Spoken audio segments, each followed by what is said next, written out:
ना अभी हमनी के देखा जाए ना, इससे पहले हम लोग पढ़ रहे हैं गॉस प्रमेय का अनुप्रयोग। क्या पढ़ रहे हैं? गॉस प्रमेय का अनुप्रयोग पढ़ रहे हैं, जिसमें हमने आपको लंबवत बेलना, सुनिए, लंबवत बेलनाकार के लिए पढ़ाया था ना, कि ना रेखीय पढ़ाया था। क्या पढ़ाया था? रेखीय ना, हाँ, रेखीय चालक के कारण किसी बिंदु पर विद्युत क्षेत्र की तीव्रता बताया था। अब हम गॉस प्रमेय के अनुप्रयोग में आज हम आप लोगों को पढ़ाने जा रहे हैं गोलीय सेल के कारण विद्युत क्षेत्र की तीव्रता का व्यंजक, है ना। टॉपिक क्या होगा ना? गोलीय सेल के कारण विद्युत क्षेत्र की तीव्रता का व्यंजक, यही है आज का टॉपिक हमारा ना। क्या लिखा हुआ है? गोलीय सेल के कारण विद्युत क्षेत्र की तीव्रता का व्यंजक। अब एकरा में हमारा 3 कंडीशन होगा, समझ लो, 3 कंडीशन। पहला आज हम आप लोगों को पढ़ाने जा रहे हैं केस नंबर 1 ना। हमारा आज का टॉपिक है गोलीय सेल के कारण विद्युत क्षेत्र की तीव्रता का व्यंजक। एकरा में अगर मान लेते हैं कि जब गोला होगा तो गोला में भी 3 केस होगा ना। एक गोला के बाहर, गोला के सतह पर और गोला के अंदर। इस तीनों स्थिति में ना हमको विद्युत क्षेत्र की तीव्रता का व्यंजक प्राप्त करना है। बाकी वीडियो में अंत तक बने रहिएगा आप लोग, समझ गए? केस नंबर 1, गोलीय सेल के बाहर विद्युत क्षेत्र की तीव्रता, यही ना फाइंड करना है बबुआ। आइए हम एक गोला बनाते हैं। क्या बनाएंगे? गोला।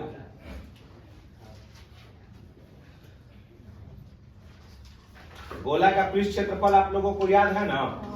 बोलिए हाँ, चाहे ना, पक्का ना। चलिए आइए हम एक गोला का मोती नहीं खा नहीं, हीरा सब एक करे में बाणन, हीरा सारा धातुए पड़त ना हो, सोना, दादा, हीरा, चांदियो बाणे, चांदियो, हाँ चांदनी बड़ी। अब ये हमारा गोलीय सेल हो गया। कौन सा सेल है? जोर से बोलो, गोलीय सेल ना। अब एकरा चारों तरफ जो आवरण है एक बाहरी आवरण बना रहा है, ठीक। ये आवेशित गोला है। किस प्रकार का गोला है? आवेशित गोला। आवेशित गोला है, समझ गए ना। ये आवेशित गोला है, मान लो कि धनात्मक आवेश एकरा पर बा। कौन सा आवेश है? सपोज दैट ऐसा, यानी कि व्यतीत हो रहा है। आप न लिखिएगा तो भी चलेगा, समझ गए ना। अब यहां पर देखिए, ऐसा हम लोग मान लेते हैं। देखिएगा, इस जो गोले का रेडियस है ना, इस गोले का जो त्रिज्या है वो कितना है? Capital R. गोला का त्रिज्या कितना है? अब इस ना गोला के मध्य बिंदु से आर दूरी तक, कितना दूरी तक? आर दूरी पर एक हमने बाहर में एक बिंदु लिया और उस बिंदु का नाम क्या है? हमें यहीं पर विद्युत क्षेत्र की तीव्रता बताना है। तब बताओ, जो बिंदु है गोला के अंदर है कि गोला के सतह पर है कि गोला के बाहर है? गोला के है। गोला है, इसके चारों तरफ एक वैद्युत क्षेत्र उत्पन्न हो रहा है, मिल रहा है। तो उस गोला के बाहर विद्युत क्षेत्र कितना होगा, यही हमको बताना है। हम सिद्ध करेंगे गॉस प्रमेय से, गॉस प्रमेय के अनुप्रयोग से। अब आइए, यहां पर हमने क्या किया बबू ना, कि यहां हमने एक अल्प पृष्ठीय क्षेत्रफल मान लिया। अल्प पृष्ठ सरफेस है जिसका मान कितना है? ds। कितना है? तो जो वैद्युत बल रेखा होगा किधर की ओर होगा? सामने की ओर E। अब वैद्युत क्षेत्र, सॉरी, क्षेत्रफल सदिश भी इसी दिशा में होगा, ठीक ना। तो इससे होकर गुजरने वाला विद्युतीय फ्लक्स कितना होगा? आइए अब हम आप लोगों को ना देखते हैं, देख लीजिए ना, जिसको जहां भी समस्या है आप एक बार देख सकते हो।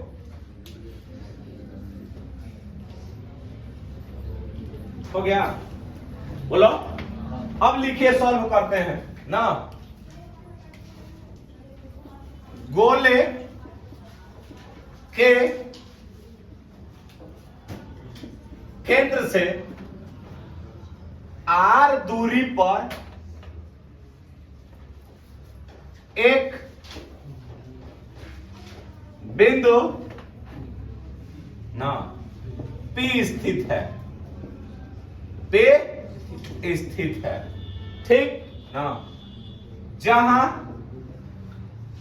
ds एक अल्पांश ना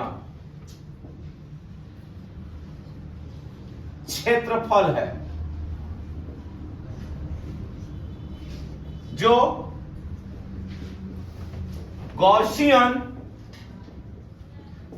पृष्ठ व्यक्त करता है। हो गया? इस अल्पांश, हाँ बोला, इस अल्पांश क्षेत्रफल से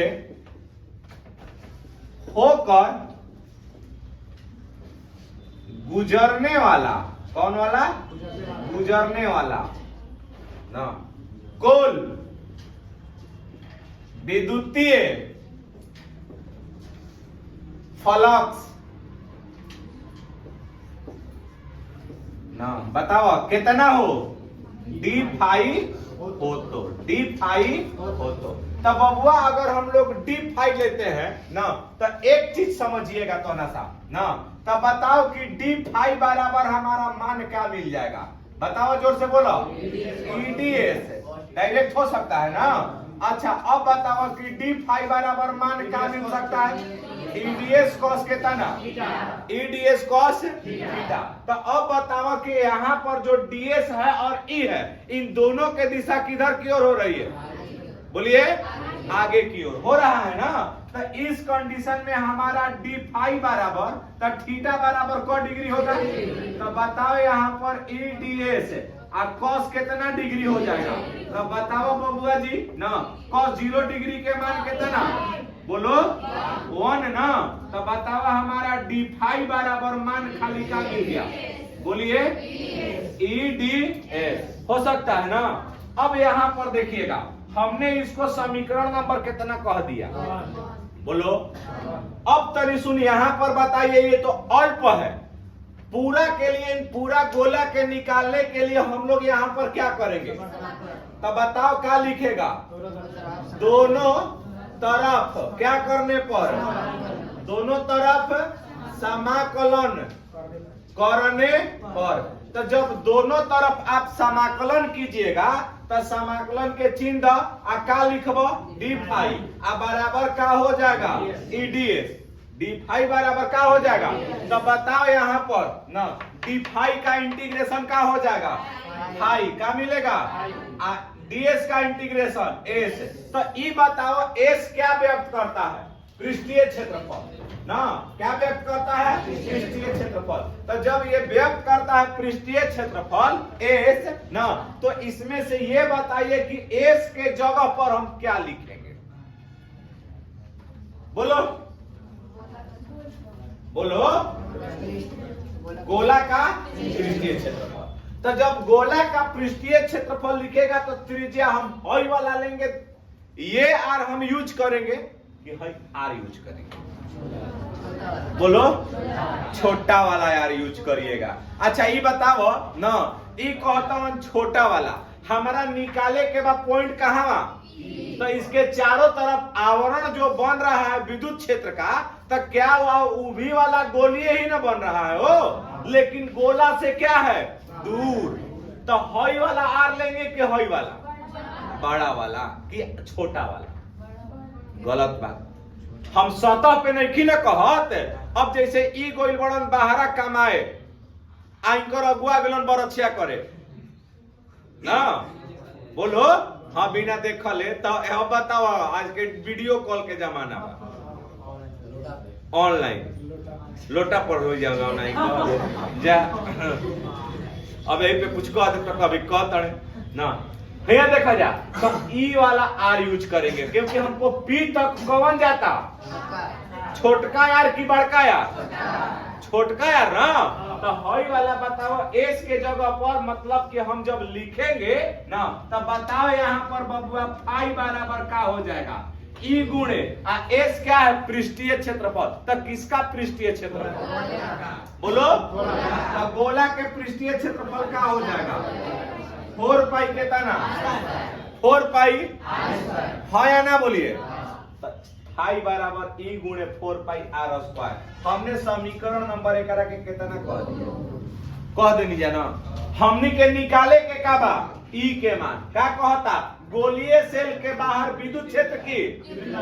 ये हमारा टॉपिक है, यहां से हमारा सॉल्यूशन है इसका, ध्यान से देखिएगा। फाई बराबर ई गुणे 4 पाई आर स्क्वायर, ये तो मिल गया। ये जो सब खेला हो रहा है किसके अंतर्गत हो रहा है, गॉस प्रमेय। किसके, तो बताओ यहां पर गॉस के नियम से, किसके नियम से, गॉस के नियम से। जब गॉस के नियम से चलबा तब फाई बराबर का होला, क्यू बटा में कितना, क्यू बटा में, क्योंकि गॉस प्रमेय कहेला कि किसी बंद पृष्ठ में उपस्थित आवेश उससे होकर गुजरने वाली कुल विद्युतीय ना, एक मिनट क्या लिख लो, हाँ, किसी बंद पृष्ठ से होकर के गुजरने वाला कुल विद्युतीय फ्लक्स उस बंद पृष्ठ में उपस्थित आवेश के 1/ε0 गुना के क्या होता है, बराबर होता है। अब यहाँ पर देखा जाए मजे की बात क्या है, हमने इसको इक्वेशन नंबर कितना कर दिया बोलिए, बताओ यहाँ पर ई फाई हयो वैद्युत फ्लक्स है आ हियो वैद्युत फ्लक्स है, गलत बोल रहे। जैसे कि अगर मान लो कि गधा के अगर आप मुकुट पहना दीजिएगा, ठीक, तो ओकर नाम का रही, गधा है ना, कतनो रंग के आई अपना के पूरा एकदम ढेकू ढेकू करबे करेगा तो ओकर नाम का हो जाएगा, गधा है। तो इस स्थिति में इस क्या बोलेगा, यहाँ भी फाई क्या है, विद्युत फलक, और यहाँ भी फाई क्या है। तो जब दोनों में एक फाई बराबर है तो इसका मान भी आपस में क्या होगा। तो अब यहाँ पर आप लोग लिख सकते हो समीकरण ना 2 और 3 को क्या करने पर, तुलना करने पर। जब तुलना करिएगा तब बताइए यहाँ पर फाई बराबर क्या हो जाए। अच्छा फाई तो हट दी ना हो, तो एलएचएस खत्म है ना। तो अब बताओ खाली क्या लिखेगा, ई गुणे के तना 4 पाई आर स्क्वायर बराबर क्या हो जाएगा, क्यू बटा में कितना, हमके विद्युत क्षेत्र की तीव्रता निकाले के बाद ना। तब बताओ यहाँ पर ई बराबर मान क्या हो जाएगा, है जब 4 पाई आर स्क्वायर गुणा में है ओह पट्टी गया तो क्या में हो जाएगा, क्या में हो जाएगा। तो बताइए यहाँ पर क्या लिखाएगा, 1 बटा में 4 पाई एप्सिलॉन नॉट और क्यू बटा में, क्यू बटा में ई बताओ। तो यह हो गया गोलीय सेल के कारण विद्युत क्षेत्र की तीव्रता। कौन कंडीशन में, कि जब बिंदु कहाँ स्थित हो, जब बाहर अगर रहेगा तब बोलिएगा कि ई बराबर 1/4 पाई एप्सिलॉन नॉट और क्यू बटा में कितना, छोटका आर स्क्वायर। कौन सा आर स्क्वायर। अब हम एक पद सतह पर निकालेंगे, कौन चीज पर निकालेंगे, समझ में आया, पूरा क्लियर हो गया कि नहीं आया समझ में। अगर आप लोगों को नहीं समझ में आया तो बता दीजिएगा ना, मेहनत कीजिए, बिना मेहनत का कुछ होने वाला नहीं है भैया, है ना, जल्दी करो।